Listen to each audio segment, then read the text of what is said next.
नमस्कार दोस्तों। इस वीडियो में हम लोग बात करेंगे टाटा मोटर्स के व्हीकल सेल्स रिपोर्ट पर। तो इस सेल्स रिपोर्ट को बिटवीन द लाइंस पढ़कर हम लोग कुछ इंपॉर्टेंट डेटा को निकालने वाले हैं और साथ ही साथ आज के दिन टाटा मोटर्स 52 वीक हाई लगाया है। तो क्या इतने हाई लेवल पर हम लोगों को स्टॉक को होल्ड करना चाहिए या फिर बेच देना चाहिए? तो चलिए सबसे पहले हम लोग देखते हैं टाटा मोटर्स के सेल्स रिपोर्ट को। पैसेंजर व्हीकल के सेक्टर में ईयर ऑन ईयर 8% की ग्रोथ हुई है, लेकिन कॉमर्शियल व्हीकल में ईयर ऑन ईयर 15% से सेल्स गिरी है। और इसी डेटा को हम लोग थोड़ी डिटेल में देख लेते हैं।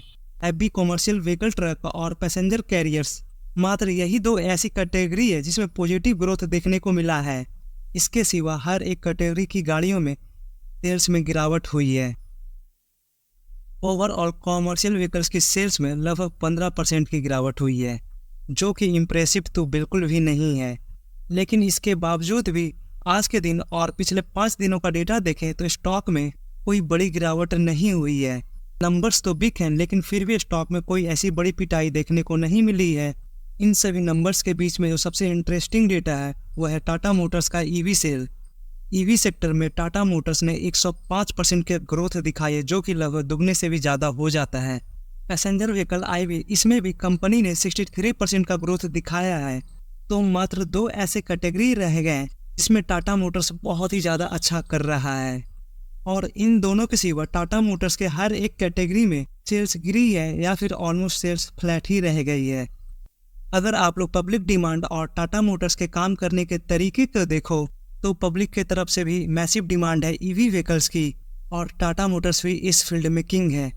अगर आप लोग टाटा मोटर्स की बैकबोन यानी कि JLR को देखो तो उसमें भी टाटा मोटर्स के मैनेजमेंट ने कह रखा है JLR भी धीरे धीरे ईवी में बदलने वाला है। तो इससे आप लोग समझ सकते हो कि टाटा मोटर्स ईवी सेक्टर के लिए कितना ज़्यादा बुलिश है। तो कहने का मतलब यही है कि टाटा मोटर्स इन सभी सेगमेंट्स पर खेल ही नहीं रहा है। टाटा मोटर्स सिर्फ और सिर्फ खेल रहा है ईवी पर। जो टाटा मोटर्स को काम करने के तरीके हैं, उस काम करने के तरीके से तो यही लग रहा है कि टाटा मोटर्स हर एक कैटेगरी को ईवी में बदलने की कोशिश कर रहे हैं।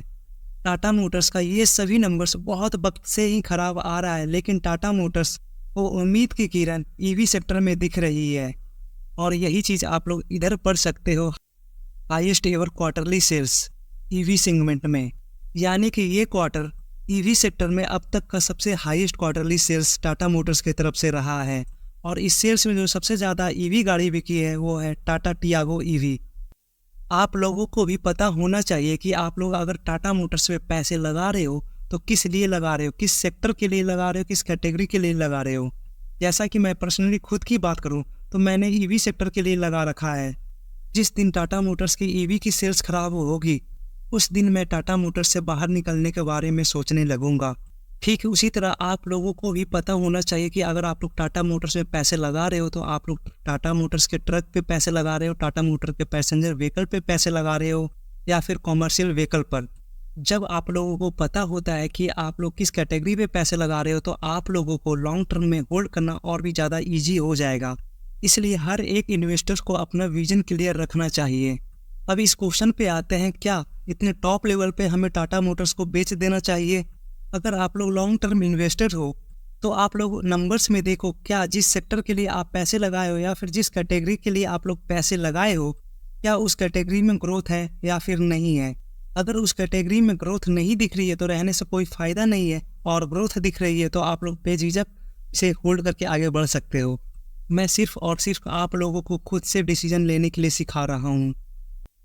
और दूसरी तरफ टाटा टेक्नोलॉजी की IPO की बात चल रही है, तो इसलिए टाटा मोटर्स को सेल करना शायद सही नहीं होगा। इतना ही नहीं, टाटा मोटर्स 17 जुलाई से SUV और EV कैटेगरी के लिए प्राइस बढ़ाने वाले हैं, जो कि एज ए इन्वेस्टर तो गुड न्यूज़ है, लेकिन as a customer bad news है। अब चलिए हम लोग स्टॉक की थोड़ी टेक्निकल्स को भी देख लेते हैं। करेंट टाइम में स्टॉक बोलिंजर बैंड के बिल्कुल टॉप पर ट्रेड कर रहा है। जब भी स्टॉक बोलिंजर बैंड के टॉप पर ट्रेड कर रहा होता है तब स्टॉक में गिरावट देखने को मिली है, और ये चीज़ एक बार नहीं मल्टीपल टाइम्स कंपनी में देखने को मिला है। तो पॉसिबिलिटी है कि इस लेवल पर से भी स्टॉक में थोड़ी गिरावट देखने को मिलेगी। कंपनी का ऑल टाइम हाई 612 रुपये है, जो कि कंपनी का रेसिस्टेंस का भी काम करेगा। अगर स्टॉक प्राइस 612 रुपये का लेवल को तोड़कर ऊपर सस्टेन कर देता है तो फिर कंपनी में बहुत बड़ी रैली भी देखने को मिल सकती है। अगर कंपनी इस लेवल को नहीं तोड़ पाता तो नीचे की ओर सपोर्ट होने वाला है 550 रुपये से 560 रुपये, और दूसरा सपोर्ट 530 रुपये होने वाला है। और इसी के साथ इस वीडियो को एंड करते हैं। Thank you for watching.